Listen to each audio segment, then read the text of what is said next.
क्या दोस्तों आपको पता है प्रति वर्ष उत्कल दिवस यानी कि ओडिशा दिवस कब मनाया जाता है? हाल ही में दिलशान का एक रोड एक्सीडेंट में निधन हो गया। वे कौन थे? भारत और किस देश के बीच वरुण नामक नौसेना अभ्यास आयोजित किया जाएगा? ऐसे ही 16 बड़ी खबरों को कवर करते हुए हमने आज का बोले तो 1 अप्रैल 2021 का करंट अफेयर का वीडियो तैयार किया है। क्वालिटी की दृष्टि से बेस्ट यह वीडियो आप लास्ट तक देखें। लास्ट में मैं आपसे एक क्वेश्चन पूछूंगा जिसका आंसर आपको नीचे कमेंट बॉक्स में देना है। और अभी तक आपने हमारी GK 2020 चैनल को सब्सक्राइब नहीं किया है तो सब्सक्राइब कीजिए, पास में जो बेल आइकन है उसे भी प्रेस कर दीजिए, क्योंकि आने वाले हर एक वीडियो की अपडेट आपको सबसे पहले मिले। और आज के वीडियो के क्वेश्चन की PDF फाइल आप पढ़ना चाहते हैं तो नीचे डिस्क्रिप्शन में लिंक दे दी है, वहां से आप डाउनलोड कर सकते हैं, पढ़ सकते हैं। चलिए बिना वक्त गंवाए हम स्टार्ट करते हैं पहले क्वेश्चन से। पहला क्वेश्चन, हर साल उत्कल दिवस यानी कि ओडिशा दिवस कब मनाया जाता है? प्रति वर्ष उत्कल दिवस मनाया जाता है 1 अप्रैल को, यानी कि इस क्वेश्चन का सही आंसर है 1 अप्रैल। उत्कल दिवस यानी कि ओडिशा राज्य का स्थापना दिवस। तो ओडिशा राज्य का आज स्थापना दिवस है, तो ओडिशा वासियों को हमारी GK 2020 चैनल की ओर से हार्दिक शुभकामनाएं। और ओडिशा राज्य का गठन कब हुआ था वो भी एक क्वेश्चन बन सकता है। ओडिशा राज्य का गठन 1 अप्रैल 1936 को हुआ और इस साल 2021 में 84वां उत्कल दिवस यानी कि ओडिशा का स्थापना दिवस मनाया जा रहा है। 2021 में ओडिशा का 84वां स्थापना दिवस मनाया जा रहा है। और ओडिशा का गठन एक अलग राज्य के रूप में 1 अप्रैल 1936 को भाषाई आधार पर किया गया था। और भाषाई आधार पर भारत देश का पहला राज्य कौन सा गठित हुआ? आंध्र प्रदेश। और इसे संयुक्त बंगाल, बिहार, उड़ीसा प्रांत से अलग किया गया था। यानी कि ओडिशा राज्य का गठन कहां से किया गया है? संयुक्त बंगाल, बिहार, उड़ीसा प्रांत से अलग किया गया है। आप मैप में देखें, यह है ओडिशा राज्य। और ओडिशा राज्यों किन किन राज्यों से अपनी सरहद साझा करता है? तो यहां पर है पश्चिम बंगाल, यहां पर है झारखंड, यहां पर है छत्तीसगढ़ और यहां पर है आंध्र प्रदेश। यानी कि 4 राज्यों से अपनी सरहद साझा करता है। और ओडिशा राज्य में दोस्तों हमारे एशिया की सबसे बड़ी खारे पानी की झील यानी कि चिल्का झील भी यहां पर मौजूद है। और यहां पर एक व्हीलर द्वीप है और व्हीलर द्वीप का नाम बदलकर कर दिया गया है दोस्तों अब्दुल कलाम द्वीप। और ओडिशा की बात करते हैं तो ओडिशा के वर्तमान राज्यपाल कौन है? गणेशी लाल। ओडिशा के मुख्यमंत्री कौन है? नवीन पटनायक जी। और ओडिशा की कैपिटल का नाम है भुवनेश्वर। तो यह बेसिक इंफॉर्मेशन मैंने आपको कई बार बताई, लेकिन आज कुछ नया सीख ले। ओडिशा में जिलों की संख्या कितनी है? 30। ओडिशा विधानसभा के सदस्य संख्या कितनी है? 147। ओडिशा की लोकसभा सीटें कितनी है? 21। और ओडिशा की राज्यसभा सीटें हैं 10। तो यह दोस्तों हमें याद रखना है। और मैं आपको आगे बताऊं तो आज हम ओडिशा के राजकीय प्रतीक की भी चर्चा कर ले। ओडिशा का राजकीय पुष्प है बुरांश, इमेज में आप देख सकते हैं। ओडिशा का राजकीय पक्षी का नाम क्या है? हिमालयी मोनाल, इमेज में आप देख सकते हैं। ओडिशा का राजकीय पशु है सांभर, यहां पर देखिए। ओडिशा का राजकीय वृक्ष है बुरंश। ओडिशा के पहले मुख्यमंत्री कौन थे? कृष्ण चंद्र गजपति। और ओडिशा का लोक नृत्य है ओडिसी। और दोस्तों इसी तरह हर क्वेश्चन से जुड़े इंपॉर्टेंट फैक्ट मैं आपके सामने रखता हूं। हमारा यह तरीका आपको अच्छा लगता है, लाइक करना मत भूलिएगा, चैनल को सब्सक्राइब करना मत भूलिएगा। दूसरा क्वेश्चन आपकी स्क्रीन पर, 2020 का सरस्वती सम्मान किसको दिया जाएगा? 2020 का सरस्वती सम्मान दिया जाएगा डॉक्टर शरण कुमार लिम्बाले को। यानी कि इस क्वेश्चन का सही आंसर है डॉक्टर शरण कुमार लिम्बाले, एक मराठी लेखक है। तो देखो डॉक्टर शरण कुमार लिम्बाले कौन? एक प्रसिद्ध मराठी लेखक है। और 30वां सरस्वती सम्मान डॉक्टर शरण कुमार लिम्बाले को दिया जा रहा है। डॉक्टर शरण कुमार लिम्बाले को 2020 का सरस्वती सम्मान किस पुस्तक के लिए दिया जा रहा है, वो भी एक मोस्ट इंपोर्टेंट क्वेश्चन इसी घटना से जुड़ा हुआ बन सकता है। तो डॉक्टर शरण कुमार लिम्बाले को 2020 का सरस्वती सम्मान सनातन नामक पुस्तक के लिए दिया जा रहा है और यह 30वां सरस्वती सम्मान है। और डॉक्टर लिम्बाले की सनातन पुस्तक कब प्रकाशित हुई थी? 2018 में यह सनातन नामक पुस्तक प्रकाशित हुई थी। और सनातन पुस्तक में दलित संघर्ष के महत्वपूर्ण सामाजिक और ऐतिहासिक दस्तावेजों का संग्रह है। इमेज में आप देख सकते हैं सनातन, तो यह पुस्तक के लेखक कौन है? शरण कुमार लिम्बाले। और सरस्वती सम्मान पुरस्कार में क्या दिया जाएगा? 15 लाख रुपये नकद, एक प्रशस्ति पत्र और एक पट्टिका इस पुरस्कार के तहत दी जाती है। और सरस्वती सम्मान की शुरुआत कब और किसने की थी? के बिड़ला फाउंडेशन ने 1991 में सरस्वती सम्मान की शुरुआत की थी और यह देश का सबसे बड़ा और प्रतिष्ठित साहित्य पुरस्कार माना जाता है। और 2019 से 29वें सरस्वती सम्मान से किसको सम्मानित किया गया था? 2019 के या 29वें सरस्वती सम्मान से सम्मानित किया गया था एक सिंधी लेखक जिसका नाम है वासुदेव मोही। इमेज में आप देख सकते हैं वासुदेव मोही को 2019 का या 29वां सरस्वती सम्मान प्रदान किया गया था। और वासुदेव मोही के कहानी संग्रह चैक बुक को वर्ष 2019 का सरस्वती सम्मान दिया गया था। तो यह बात भी याद रखनी है, 2019 का सरस्वती सम्मान वासुदेव मोही को किस पुस्तक के लिए दिया गया था? चैक बुक के लिए। और पहला सरस्वती सम्मान किसको दिया गया था? वो भी हमें जीके बेस्ड क्वेश्चन है, वो याद रख लेना चाहिए। तो पहला सरस्वती सम्मान दिया गया था अमिताभ बच्चन के पिताश्री डॉक्टर हरिवंश राय बच्चन जी को। डॉक्टर हरिवंश राय बच्चन को उनकी आत्मकथा 10 द्वारे से सोपान तक, क्या 10 द्वारे से सोपान तक के लिए 1991 में दिया गया था। और 2018 में सरस्वती सम्मान डॉक्टर के शिवा रेड्डी को उनके तेलुगु काव्य संग्रह पकक्की औती गिलिते के लिए दिया गया था। हाल ही में शरद पगारे को प्रतिष्ठित व्यास सम्मान 2020 से सम्मानित किया गया था। तो यह व्यास सम्मान वो भी एक साहित्य पुरस्कार है और के बिड़ला फाउंडेशन के द्वारा ही प्रदान किया जाता है। तो शरद पगारे को 2020 के व्यास सम्मान से सम्मानित किया गया है और उन्हें उनके उपन्यास पाटलिपुत्र की सम्राज्ञी के लिए यह सम्मान मिला है। तीसरा क्वेश्चन, भारत किसके साथ मिलकर वरुण अभ्यास आयोजित करेगा? दोस्तों, भारत देश वरुण अभ्यास आयोजित करेगा फ्रांस देश के साथ मिलकर। यानी कि इस क्वेश्चन का सही आंसर है ऑप्शन डी, फ्रांस देश के साथ मिलकर भारत वरुण नामक नौसेना अभ्यास आयोजित करेगा।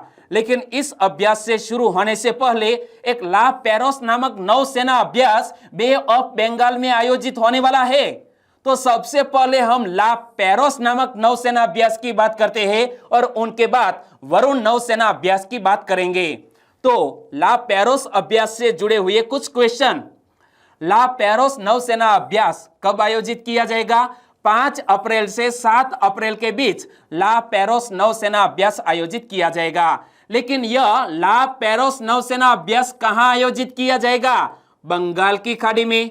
और ला पेरोस नौसेना अभ्यास कौन कौन शामिल होंगे? तो इस नौसेना अभ्यास में फ्रांस के नेतृत्व में भारत सहित अन्य क्वाड देश यानी कि ऑस्ट्रेलिया, जापान और अमेरिका यह ला पेरोस नामक नौसेना अभ्यास में शामिल होंगे। कौन कौन देश? तो फ्रांस के नेतृत्व में भारत, ऑस्ट्रेलिया, जापान और अमेरिका। और ला पेरोस के बाद एक और महत्वपूर्ण नौसेना अभ्यास वरुण भी आयोजित किया जाएगा और इस बार इसमें संयुक्त अरब अमीरात भी शामिल होगा। यानी कि यह वरुण नामक नौसेना अभ्यास में भारत, फ्रांस और उनके साथ संयुक्त अरब अमीरात भी इसी साल शामिल होगा। भारत एवं फ्रांस की नौसेना के मध्य वर्ष 1993 से संयुक्त नौसेना अभ्यास का आयोजन किया जा रहा है और वर्ष 2001 में इस संयुक्त नौसेना अभ्यास का नामकरण किया गया और नामकरण किया गया क्या? वरुण नौसेना अभ्यास। और वरुण नौसैनिक अभ्यास किस उद्देश्य से आयोजित किया जाता है? तो भारत एवं फ्रांस की नौसेनाओं के मध्य रणनीतिक साझेदारी को मजबूत करने हेतु यह वरुण नौसेना अभ्यास आयोजित किया जाता है। भारत एवं फ्रांस की वायुसेनाओं के संयुक्त सैन्य अभ्यास किस नाम से जाना जाता है? तो हमने नौसेना अभ्यास की तो बात कर ली। नौसेना अभ्यास भारत और फ्रांस के बीच जो आयोजित होता है, नाम है वरुण नौसेना अभ्यास। लेकिन भारत और फ्रांस के बीच जो वायुसेनाओं के बीच जो अभ्यास आयोजित होता है, इसका नाम क्या है? गरुड़। क्या है? गरुड़। चौथा क्वेश्चन, G7 के मेहमान देशों की दूसरी बैठक की अध्यक्षता किसने की है? G7 के मेहमान देशों की दूसरी बैठक की अध्यक्षता हाल ही में ब्रिटेन देश ने की। यानी कि इस क्वेश्चन का सही आंसर है ऑप्शन बी, ब्रिटेन देश। ब्रिटेन ने इस साल भारत के अलावा G7 सम्मेलन में मेहमान के रूप में किसको आमंत्रित किया है? इसी साल G7 सम्मेलन की मेजबानी कर रहा है ब्रिटेन देश। और ब्रिटेन देश ने हमारे भारत के अलावा ऑस्ट्रेलिया, दक्षिण कोरिया और दक्षिण अफ्रीका को मेहमान के रूप में आमंत्रित किया है।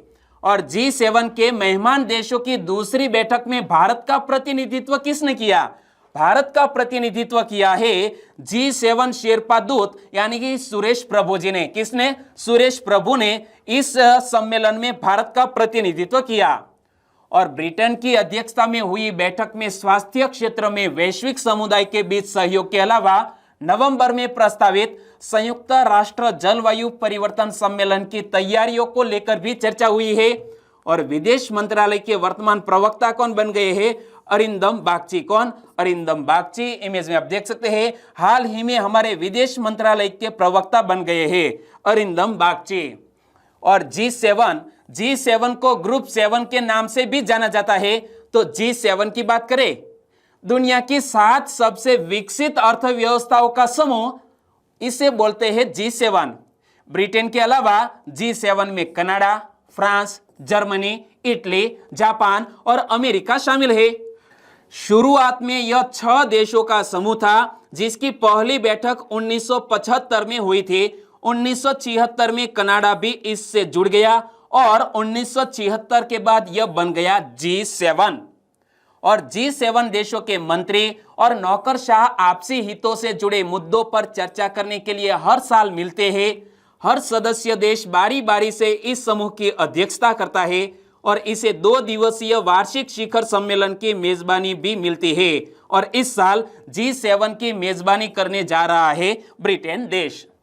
पांचवा क्वेश्चन, हाल ही में ट्राइब्स इंडिया के 131वें फ्लैगशिप स्टोर का उद्घाटन कहां किया गया? ट्राइब्स इंडिया के 131वें फ्लैगशिप स्टोर का उद्घाटन किया गया है जबलपुर में। यानी कि इस क्वेश्चन का सही आंसर है जबलपुर। और इस स्टोर का एक मुख्य आकर्षण अद्भुत होली कलेक्शन है, जिसमें रंग बिरंगे पारंपरिक कुर्ते, इमेज में आप देख सकते हैं, साड़ियां, स्टॉल्स, शरबत, ऑर्गेनिक गुलाल और सूखे मेवे आदि शामिल है इस स्टोर में। और किस मंत्रालय के तहत ट्राइफेड देश भर में अपने खुदरा स्टोरों का विस्तार कर रही है? तो हमारे जनजातीय मामलों के मंत्रालय के तहत ट्राइफेड देश भर में अपने खुदरा स्टोरों का विस्तार कर रही है। और यह 131वां स्टोर हाल ही में खोला गया है। कहां पर? जबलपुर में। तो इस कड़ी का ताजा स्टोर और उसका 131वां शोरूम 25 मार्च 2021 को जबलपुर में खोला गया। और इस तरह यह मध्य प्रदेश का तीसरा शोरूम बन गया है। और ट्राइफेड के प्रबंध निदेशक कौन है? श्री प्रवीर कृष्ण। और ट्राइफेड का मुख्य लक्ष्य क्या है? जनजातीय लोगों का सशक्तिकरण करना ट्राइफेड का मुख्य लक्ष्य है। छठा क्वेश्चन, नागरिक उड्डयन मंत्रालय की क्षेत्रीय संपर्क योजना का नाम क्या है? नागरिक विमानन मंत्रालय की यह क्षेत्रीय संपर्क योजना का नाम क्या है? उड़ान योजना। यानी कि इस क्वेश्चन का सही आंसर है ऑप्शन डी, उड़ान योजना। और यह उड़ान योजना के बारे में मैं हर साल में 5 से 6 बार आपके सामने फैक्ट रखता हूं, लेकिन फिर से यह उड़ान योजना करंट अफेयर में क्यों आ गई? देखो, सरकार की उड़ान योजना के अंतर्गत पिछले 3 दिनों में 22 नए मार्ग पर विमानों का परिचालन शुरू किया गया है। जी हां, पिछले 3 दिनों में 22 नए मार्गों पर विमानों का परिचालन उड़ान योजना के तहत शुरू किया गया है। और यह उन क्षेत्रों को आपस में जोड़ने का प्रयास है जो अभी तक हवाई मार्गों से अलग थे। और इनमें पूर्वोत्तर के 6 मार्ग शामिल है। शिलोंग सिलचर मार्ग पर भी सफल उड़ान संचालन किया गया है और यह एक दुर्गम रास्ता है, तो शिलोंग सिलचर मार्ग पर भी सफल उड़ान संचालित किया गया है। और उड़े देश का आम नागरिक यानी कि उड़ान योजना का लक्ष्य क्या है? देश में हवाई यात्रा को किफायती और व्यापक बनाना। और उड़ान योजना में अब तक कितने मार्गों को शामिल किया गया है? 347 मार्गों को उड़ान योजना में अब तक शामिल किया गया है। 7वां क्वेश्चन, हाल ही में फलटन से लोणांत के जरिए पुणे तक की डेमो रेलगाड़ी का उद्घाटन किसने किया? फलटन से लोणांत के जरिए पुणे तक के डेमो रेलगाड़ी का उद्घाटन किया है प्रकाश जावड़ेकर जी ने। यानी कि इस क्वेश्चन का सही आंसर है ऑप्शन सी, प्रकाश जावड़ेकर। और प्रकाश जावड़ेकर बोले तो हमारे पर्यावरण, वन और जलवायु परिवर्तन मंत्री है, वर्तमान सूचना और प्रसारण मंत्री भी है और भारी उद्योग और सार्वजनिक उद्यम मंत्री भी है प्रकाश जावड़ेकर। और प्रकाश जावड़ेकर जी ने वीडियो कॉन्फ्रेंसिंग के जरिए इस फलटन लोणांत पुणे की डेमो ट्रेन का उद्घाटन किया है। तो उन्होंने वीडियो कॉन्फ्रेंस के माध्यम से लोणांत के रास्ते फलटन से पुणे के लिए डेमो रेलगाड़ी को हरी झंडी दिखाकर रवाना किया है। और लोणांत के रास्ते होकर फलटन और पुणे के बीच रेलगाड़ियों के चलने से क्या फायदा होगा? तो लोगों और किसानों को नए बाजारों तक पहुंचने में मदद मिलेगी, छात्रों को अपनी पसंद के शैक्षिक संस्थानों तक पहुंचने में भी मदद मिलेगी। और रेलवे ने यात्रियों को आधुनिक सुविधाएं उपलब्ध कराने के लिए वर्तमान में क्या क्या कदम उठाए हैं? हमारे रेलवे डिपार्टमेंट ने जैव शौचालय, वाईफाई सुविधाएं और IRCTC पर आसान आरक्षण की शुरुआत करके हमारे रेल यात्रियों को आधुनिक सुविधाएं प्रदान की है। और जब भी रेलवे की बात आती है तो दोस्तों भारतीय रेलवे से जुड़े कुछ क्वेश्चन की हर बार मैं चर्चा करता हूं और आज मैं आपके सामने रेलवे से जुड़े 3 नए क्वेश्चन लेकर आया हूं। पूर्वी रेलवे के बंटवारे के बाद हाजीपुर के आंचलिक मुख्यालय का नाम क्या है? पूर्व मध्य रेलवे। भारत का सबसे बड़ा सार्वजनिक उपक्रम कौन सा है? भारतीय रेलवे भारत का सबसे बड़ा सार्वजनिक उपक्रम। भारतीय रेलवे बजट को सामान्य बजट से कब अलग किया गया था? 1924 में 1924 में भारतीय रेलवे बजट को सामान्य बजट से अलग कर दिया गया था, लेकिन अब फिर से भारतीय रेल बजट को सामान्य बजट में विलय कर दिया गया है। 8वां क्वेश्चन, रूस में कोविड-19 हेल्थ केयर श्रमिकों का समर्थन करने के लिए $1 बिलियन ऋण को मंजूरी किसने दी? रूस देश में कोविड-19 हेल्थ केयर श्रमिकों का समर्थन करने के लिए $1 बिलियन के ऋण को मंजूरी दी है न्यू डेवलपमेंट बैंक ने। यानी कि इस क्वेश्चन का सही आंसर है option B, new development bank. New development bank ने रूस में कोविड-19 के लिए मरीजों का इलाज करने वाले स्वास्थ्य कर्मचारियों का समर्थन करने के लिए $1 बिलियन तक के ऋण को मंजूरी दी है। 9वां क्वेश्चन, हाल ही में दिलजान की सड़क हादसे में मौत हो गई, वे कौन थे? हाल ही में यह दिलजान की सड़क हादसे में मौत हो गई, वो एक जाने माने पंजाबी सिंगर थे। यानी कि इस क्वेश्चन का सही आंसर है ऑप्शन सी, एक मशहूर पंजाबी सिंगर। इमेज में आप देख सकते हैं दिलजान को। मशहूर पंजाबी सिंगर दिलजान की सड़क हादसे में मौत हो गई है। यह हादसा मंगलवार सुबह करीब 4 बजे के आसपास हुआ। दिलजान देर रात अपनी गाड़ी में अमृतसर से करतारपुर आ रहे थे। वो अकेले थे, गाड़ी की रफ्तार तेज थी और उसी वक्त एक डिवाइडर से गाड़ी टकराई और 1 किलोमीटर जाकर वो गाड़ी रुकी और इसी दौरान उनकी गाड़ी टकराई और मौके पर ही उनकी मौत हो गई। एक मशहूर पंजाबी सिंगर को हमने गंवा दिया है। 10वां क्वेश्चन, रूपपुर निम्न में से किस देश में निर्माणाधीन एक परमाणु ऊर्जा संयंत्र है? रूपपुर बांग्लादेश में निर्माणाधीन एक परमाणु ऊर्जा संयंत्र है। यानी कि इस क्वेश्चन का सही आंसर है ऑप्शन डी, बांग्लादेश। हाल ही में भारत ने बांग्लादेश के साथ एक समझौता किया जहां भारतीय कंपनियां बांग्लादेश रूपपुर परमाणु ऊर्जा संयंत्र रूपपुर न्यूक्लियर पावर प्लांट की ट्रांसमिशन लाइनों का विकास करेंगे और इसीलिए यह दोस्तों करंट अफेयर में आया है। और रूपपुर परमाणु ऊर्जा संयंत्र का निर्माण बांग्लादेश में कहां किया जा रहा है? पाबना जिले के पद्मा नदी के किनारे रूपपुर में यह परमाणु ऊर्जा संयंत्र का निर्माण किया जा रहा है।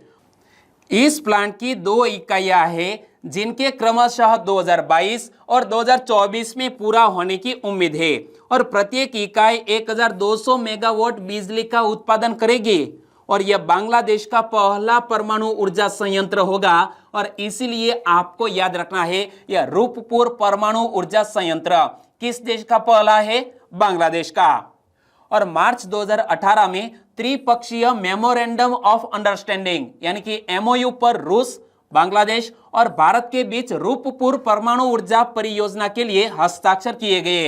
यानी कि इस परियोजना को पूर्ण करने के लिए रूस, बांग्लादेश और भारत ने हस्ताक्षर किए हैं और इसका निर्माण रूसी Rosatom state atomic energy corporation द्वारा किया जाएगा।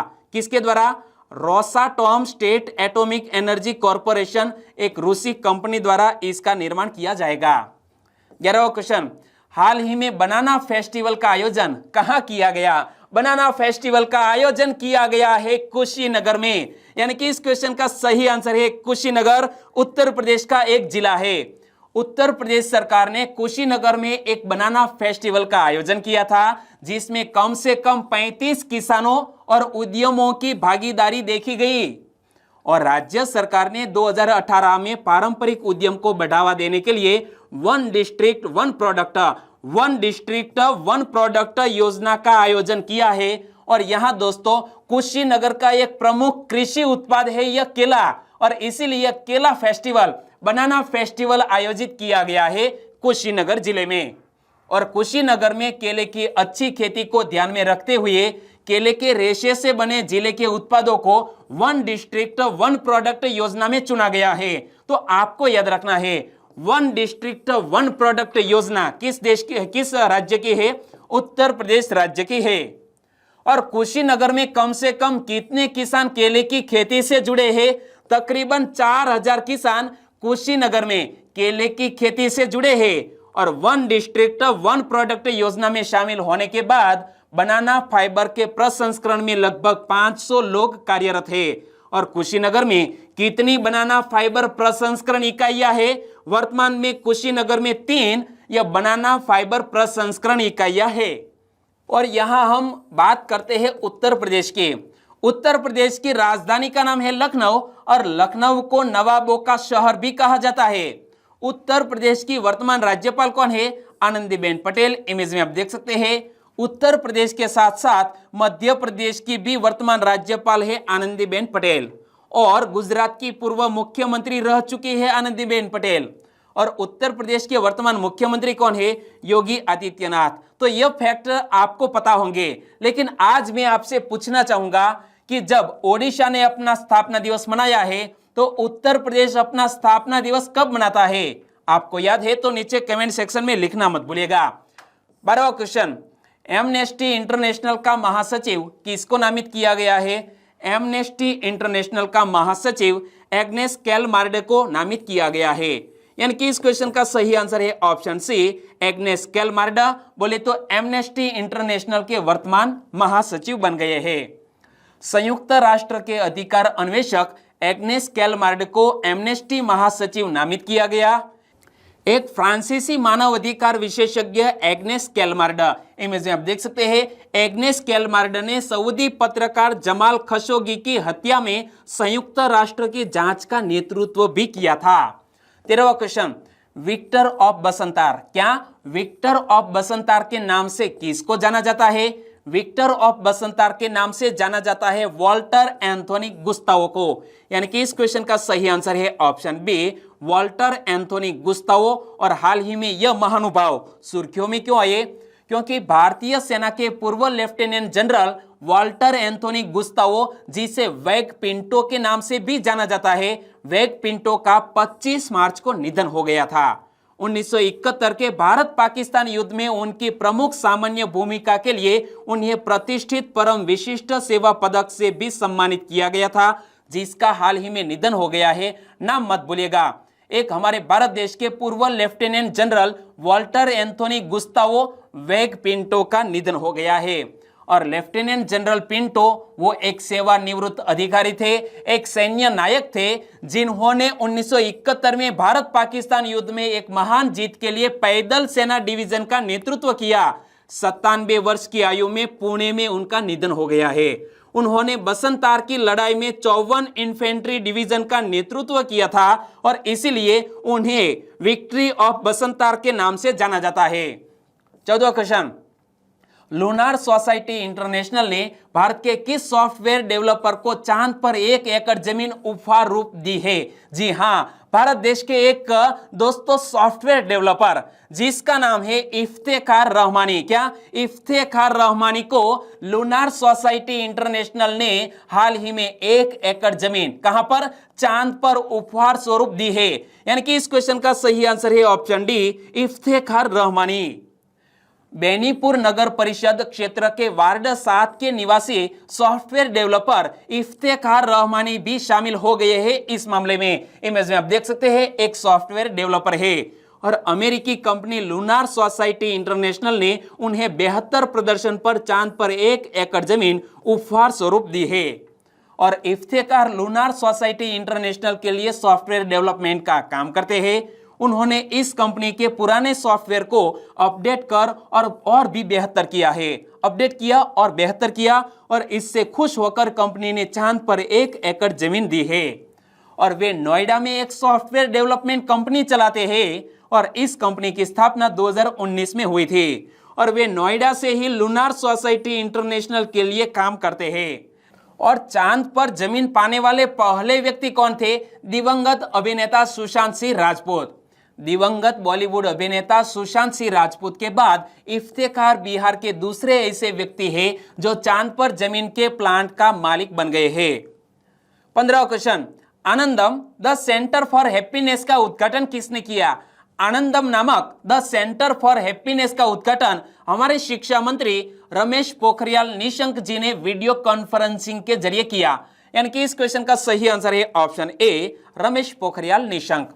हमारे केंद्रीय शिक्षा मंत्री श्री रमेश पोखरियाल निशंक ने वर्चुअल माध्यम से आनंदम द सेंटर फॉर हैप्पीनेस का उद्घाटन किया और इस अवसर पर जम्मू कश्मीर के लेफ्टिनेंट गवर्नर श्री मनोज सिन्हा और आर्ट ऑफ लिविंग फाउंडेशन के संस्थापक श्री रविशंकर भी उपस्थित थे। और यह केंद्र छात्रों और शिक्षकों दोनों को मानसिक तनाव से उबरने और सकारात्मकता का प्रसार करने में मदद करेगा। आनंदम की स्थापना का उद्देश्य क्या है? सबका कल्याण और सबकी भलाई सुनिश्चित करना है और केंद्र में कराए जाने वाले नियमित शारीरिक व्यायाम से छात्रों और शिक्षकों दोनों का शारीरिक स्वास्थ्य बेहतर होगा। और सेंटर फॉर हैप्पीनेस को आनंदम का नाम भारतीय दर्शन और परंपरा के अनुसार दिया गया है, जहां यह माना जाता है कि व्यक्ति की पवित्र चेतना ही आनंदम है। और आनंदम की टैगलाइन क्या है? सर्वभूति हिते रताः, जिसका मीनिंग क्या होता है? सदा सबके कल्याण के लिए प्रेरित हो। 16वां क्वेश्चन, भारत और किस देश के बीच मिताली एक्सप्रेस दौड़ेगी? भारत और बांग्लादेश के बीच यह तीसरी ट्रेन मिताली एक्सप्रेस दौड़ेगी। यानी कि इस क्वेश्चन का सही आंसर है बांग्लादेश। हाल ही में भारतीय प्रधानमंत्री श्री नरेंद्र भाई मोदी और उनकी बांग्लादेशी समकक्ष शेख हसीना द्वारा संयुक्त तौर पर बांग्लादेश की राजधानी ढाका को भारत के न्यू जलपाईगुड़ी से जोड़ने वाली एक नई यात्री ट्रेन का उद्घाटन किया गया है।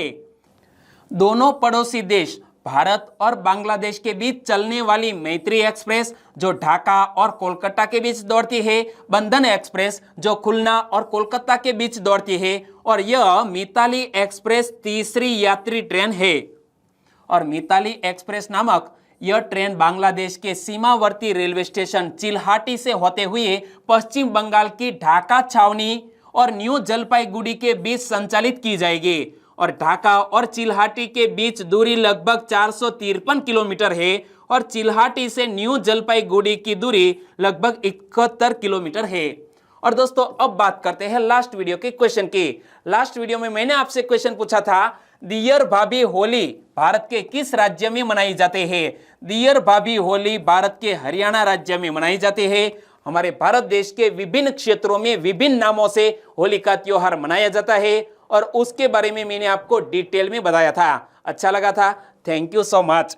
और इस क्वेश्चन का सही आंसर दिया है नीलोफर मीर, SM राठौड़, राजेश ठाकुर, कमलेश पंडित, परेश वणकर, निकुल रबारी, चौधरी प्रतीक, शुभम रघुवंशी। इन सभी दोस्तों ने इस क्वेश्चन का सही आंसर दिया है हरियाणा। और पटेल उर्वशी, रितेश चिहला, योगेश रावत, परमार बालकृष्णा, जोगराजिया महेश, FA कुरैशी, चावड़ा रीना और काका काका। और यह स्क्रीनशॉट देखकर हमें लगता है कि यह हमारे गुजरात राजकोट जसदन बरवाला से बिलोंग करने वाले हमारे एक मुकेश कुकड़िया नामक सब्सक्राइबर फ्रेंड है। आप सभी का आंसर बिल्कुल सही है, बहुत बहुत धन्यवाद। और आज के वीडियो का क्वेश्चन ये रहा स्क्रीन पर। अमरनाथ गुफा मंदिर जम्मू कश्मीर के किस जिले में स्थित है? अमरनाथ गुफा मंदिर जम्मू कश्मीर के किस जिले में स्थित है? सही ऑप्शन चुनिए और आंसर दीजिए नीचे कमेंट बॉक्स में। और वीडियो वाकई में अच्छा लगा है, हेल्पफुल लगा है तो वीडियो को लाइक कीजिए और आपके दोस्तों को फेसबुक, व्हाट्सएप या टेलीग्राम के जरिए इस वीडियो की लिंक शेयर करना मत भूलिएगा। बस छोटी सी उम्मीद के साथ वीडियो खत्म करते हैं, फिर मिलेंगे नए करंट अफेयर वीडियो के साथ। तब तक के लिए टेक केयर एंड जय हिंद।